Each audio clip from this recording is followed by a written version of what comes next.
Long before Rome, Egypt, or China's great dynasties, there stood a civilization lost beneath time's dust. The Indus Valley Civilization, born over 4,000 years ago, stretched across what is now Pakistan and northwestern India.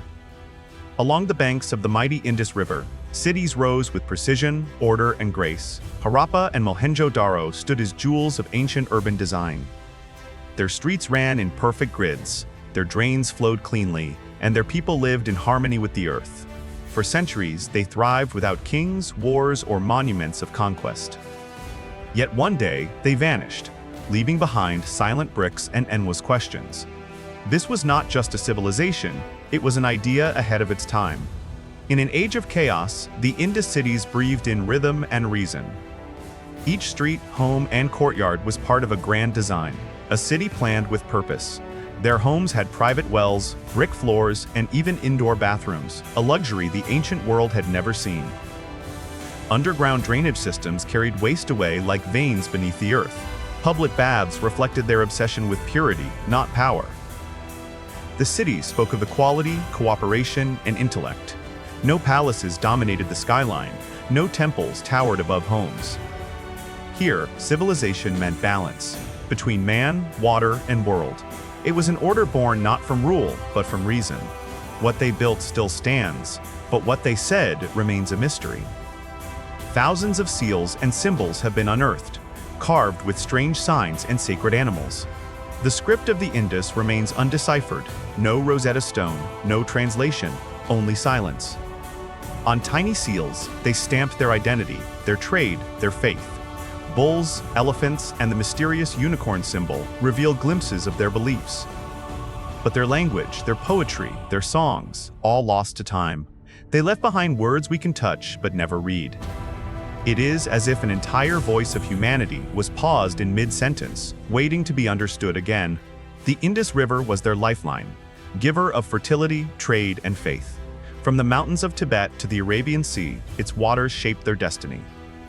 The people farmed its rich soil, trading wheat, cotton, and pottery with distant lands like Mesopotamia. They built ports and granaries, managing resources with mathematical precision. The river's floods brought both life and risk, yet they adapted with wisdom.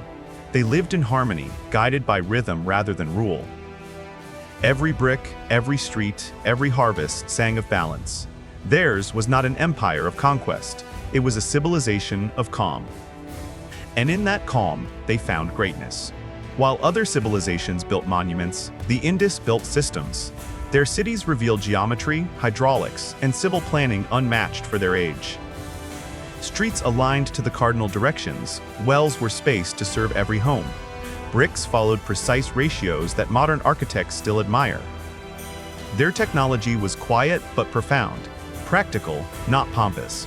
There was no pyramid to the gods, only perfect squares for the people. They saw the divine not in temples, but in the flow of life itself. Every drop of water, every grain of soil, every wall of brick was a prayer of order. Civilization to them was a sacred design. Their gods have no names, yet their faith still breathes through their art. Statues of serene faces and meditating figures suggest a spirituality of peace. A famous seal shows a horned figure seated in lotus posture, perhaps a prototype of the later Hindu Shiva. Trees, animals, and fertility symbols dominate their relics. Their faith was not ruled by fear, but by reverence for nature. They worshipped the rhythm of creation, the flow of water, the birth of crops, the breath of wind. It was a religion without domination, a belief without dogma. Their silence speaks louder than scriptures. In simplicity, they found the divine. While empires fought, the Indus people traded, weaving a web of peace across continents. They sent goods to distant Sumer and Akkad, beads, copper, ivory, and cloth. Their ships sailed from the Arabian ports, linking east and west through calm commerce. Archaeologists have found Mesopotamian tablets naming Meluha, the land believed to be the Indus. Their seals reached foreign markets, their craftsmanship amazed faraway lands. Trade was their diplomacy, and balance was their creed. They built not through conquest, but through connection. Their civilization thrived by linking hearts, not swords. Every golden age must meet its twilight, and the Indus was no exception. Around 1900 BCE, the rivers began to shift, and the rains grew scarce. the once fertile plains turned dry and silent.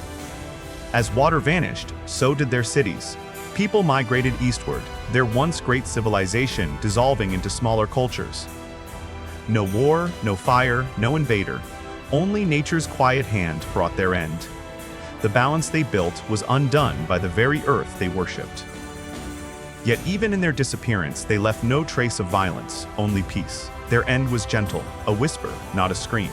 For centuries, the world forgot the Indus, buried beneath layers of time. When explorers found its ruins in the 1920s, history itself had to be rewritten. The Indus was not a footnote, it was a foundation. It showed that urban life began not with war, but with wisdom. Their rediscovery changed how we see civilization, not as conquest, but cooperation. They proved that greatness can exist without empire, art without ego, power without oppression. In rediscovering them, we rediscovered ourselves. And the dust of their streets still carries the echo of humanity's first calm genius. The Indus left everything except their voice. We can walk through their homes, hold their seals, trace their walls, yet we cannot hear their words. Scholars still try to decode their symbols, to awaken the meaning buried in clay. But perhaps their silence is the message itself, that wisdom does not always shout, it simply exists. Their quiet cities, their modest art, their measured lives, all whisper of balance. The Indus speaks to us not through sound, but through structure. Their peace is their legacy, and their mystery, their immortality. The Indus Valley was not just a beginning, it was a guide. Its cities reveal that progress doesn't demand arrogance, but understanding. They proved that a society can thrive in equality, hygiene, and intellect. Their design inspired later cultures, from India's sacred geometry to the planned cities of today. In their bricks lies the DNA of modern civilization. They showed that order is not control, it's harmony. Theirs was the world's first quiet revolution, built not by kings, but by communities. They were architects of peace, engineers of wisdom. The first urban dreamers of humanity's story. Though their words are lost, their spirit still flows through time like the river that bore them. The Indus Valley Civilization may have vanished, but its heartbeat continues in every modern city, every brick, every dream of order. It reminds us that true civilization is not in monuments, but in minds. They were not forgotten, they were waiting to be found again. From their silence, we learn humility. From their design, we learn intelligence. The Indus story is not about loss, but rediscovery. They remind us that progress without peace is empty, and simplicity, when mastered, is divine.